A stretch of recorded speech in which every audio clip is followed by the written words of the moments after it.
Okay, I'm going to show you how to do a value scale here. We're going to talk about how to shade it with pencil without any smudging. And so we're going to do a gradated scale and steps. I'll probably show you the gradated scale. The steps are in the example. We'll talk about it, but I probably, for time's sake, won't go through the whole thing. There's a couple of things to remember when you are shading with pencil and you're trying to make it all smooth. Probably the most important thing is to hold your pencil far back towards the back end and do light strokes. There's going to be a couple things here that we'll talk about, but before I start with that, I should say oftentimes what we do when we're trying to do a value scale is we think if we push really hard here and then we ease off the pressure, we can get a nice gradation. And you know, I don't know, maybe there's some artist out there that's able to get a perfect gradation from dark to light with just one pass with only using pressure. But if you look here, this side is really dark, and then by about here it's pretty much the same value the whole time. So pressure alone is not reliable in creating a nice smooth gradation, or even a gradation that goes from dark to light. So we use layers, we use light strokes, we change directions, and if you need your kneaded eraser, you can use your kneaded eraser, but we're going to just start like this. So the first thing that I do when I'm shading a value scale, and you might find your own way to do this, but generally I'll try and shade the whole scale kind of all together first, one light value, just to get kind of a base layer down. At this point there's not going to be much smoothness. I'm going to see a lot of the streaks of the pencil in, and that's okay at this point. Also, I should make it mention that I am I'm not shading on the side. Like, I'm not using the side of my pencil like this. And there's a very specific reason for that. It's because it's actually kind of hard to control all aspects of that. When you turn your pencil a specific way, if you catch a sharp corner or a harder edge, you might get a dark line in your nice smooth gradation. So we don't want to do that. Okay, so we have a basic layer of pencil down so far. Now I'm going to start my next step here, or my next layer. So we're going to start up here, and one thing I want you to notice is that I'm changing directions here right from the very beginning. So go that way, I go this way. That's the key to getting your value scale smooth without smudging, is changing the directions.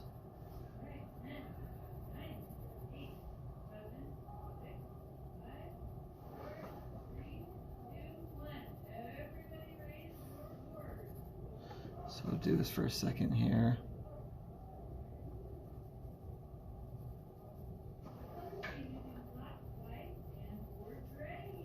I'm going to kind of start bringing this value down a little bit. It's kind of like I'll go a little bit darker here, bring that down and fade it. Go a little bit darker, bring it down and fade it. And when I say bring it down, I'm not really talking smudging or anything like that. I'm mostly just talking about just continuing down with the pencil. But I leave this area down here towards the end.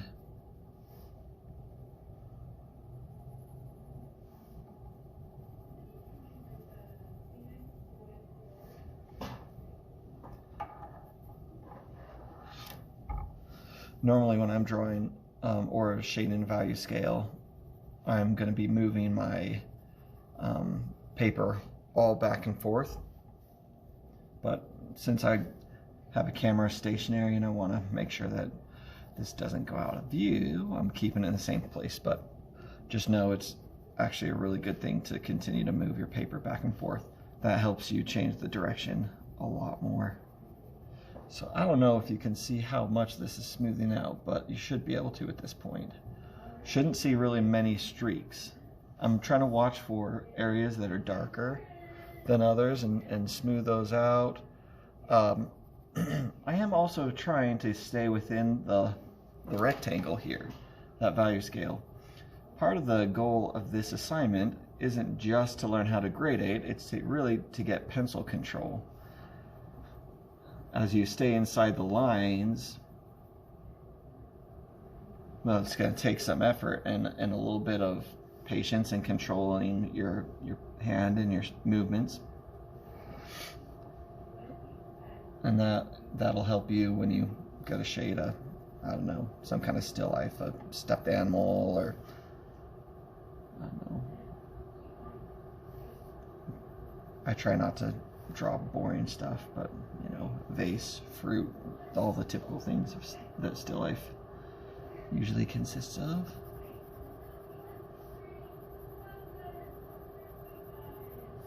Alright, we're going to bring this down a little bit further. And as I go down, I often will bring my value down further and then realize that I need to make it a little bit darker at the top. So I'm leaving myself a little bit of space for that. Space meaning a little bit, I could go a little bit darker up at the top if I need to. A little bit more mileage on the pencil. One thing to remember as you're shading this, you can never go darker than the actual pencil goes. So if you ever are curious how dark it goes, you know, you can push pretty hard there and then see how dark that area is. That'll be the darkest your pencil goes. So you can see I still got quite a bit left there. Although I don't typically like to go quite that dark because it gets kind of a glossy or waxy looking buildup.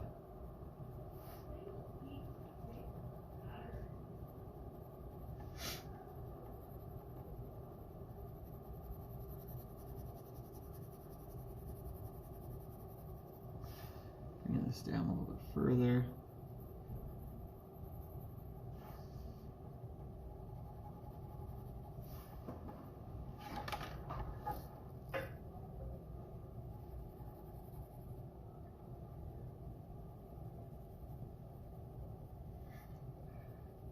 This is a bit of a slow process. It's not as slow as you think it would be. You think it would be like take forever, but it doesn't take that long. But it does take a bit longer than you probably would want to spend for a lot of you.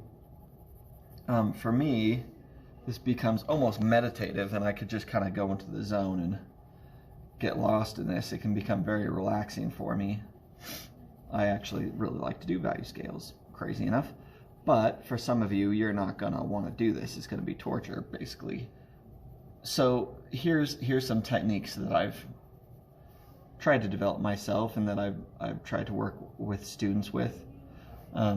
If you are getting to that place that you're getting frustrated and upset doing this, you got to change something up. I remember when I was in middle school, math was not my best subject, obviously.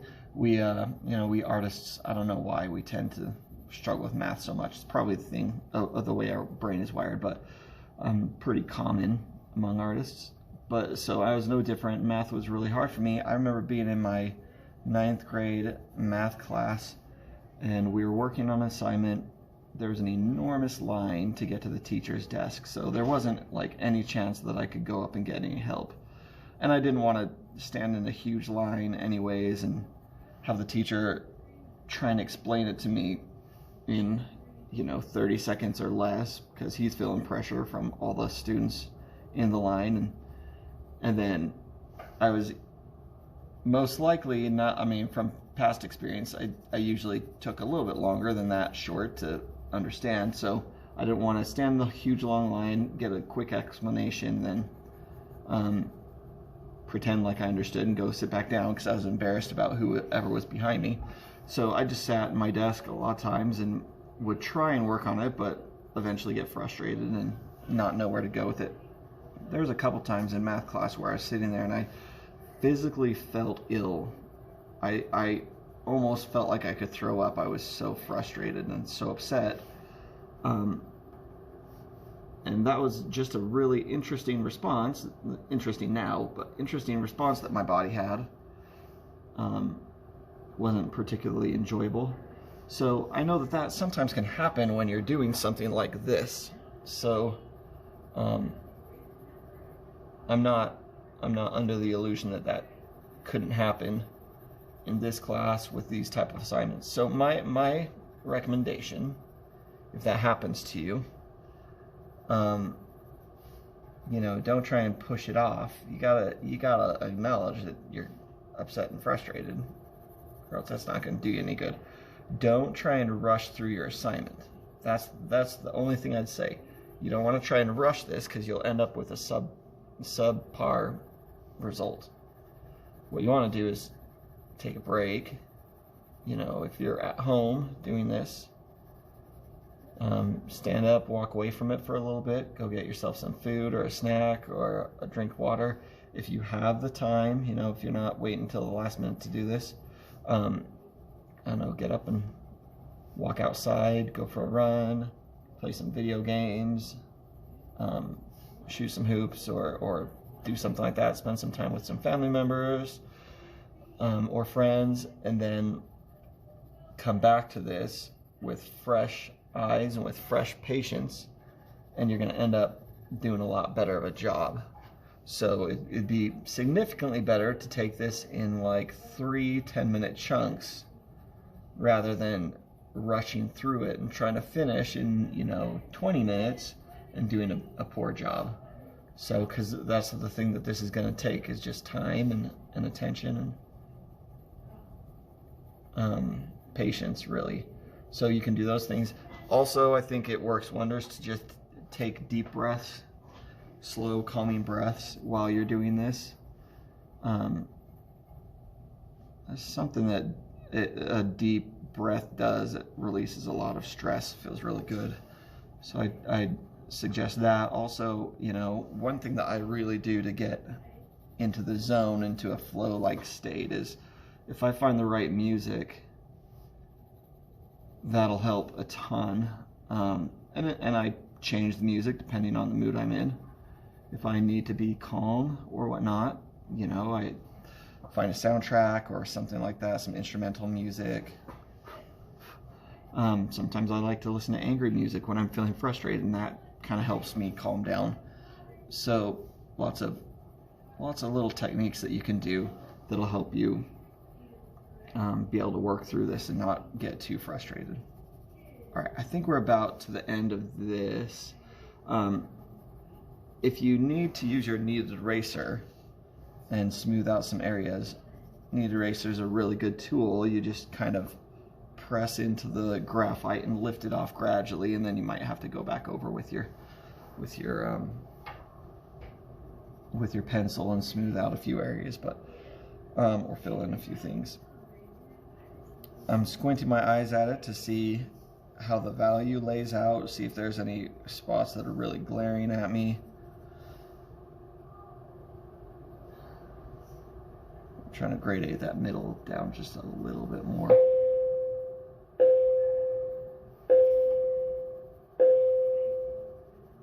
Lunch is over. So that is our gradient. You can see I went over a few areas, just a couple times with the lines, which is fine. If you need to, you just erase that out. What we're going to do over here is the same thing, but it's going to be in steps. So if we're going to label our scales, 1, 2, 3, 4, 5. The way that this will correlate is probably this whole box will correlate with about this level of value, and then where you come, and then so the whole number 5 box is going to be whatever value you choose right up here at the top. So you try and make that all the same, and you're trying to make it smooth. You don't want to see stroke marks again.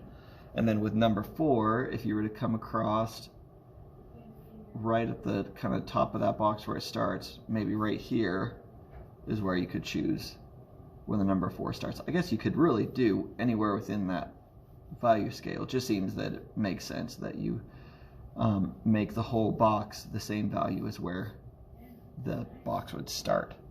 So then the same thing here with 3, come across here and make the number 3 box about the same value as here, number 2, number 1, and then your steps are going to gradate evenly as well. So again, all the same value within the box, but each box gets lighter. If you've played the game on mobile, it's called Blendoku. It's kind of a mix between color mixing and blending and Sudoku. It's really fun, but you have to line up either values in order, so from darkest to lightest in gray, or sometimes most of the time they throw in different colors, so you have to gradate from like a green to a blue or whatever, and it's really fun. So that's kind of what this reminds me of. That would be a great game to get if you are looking for a way to increase your color theory or color knowledge, and you want to kind of get better at those subtle tones. So anyways, okay, that's about all I have for this. There is an example on the PowerPoint that or the Google slide that we'll have up there where this is completed, so you'll be able to see the finished example, and that should be about it.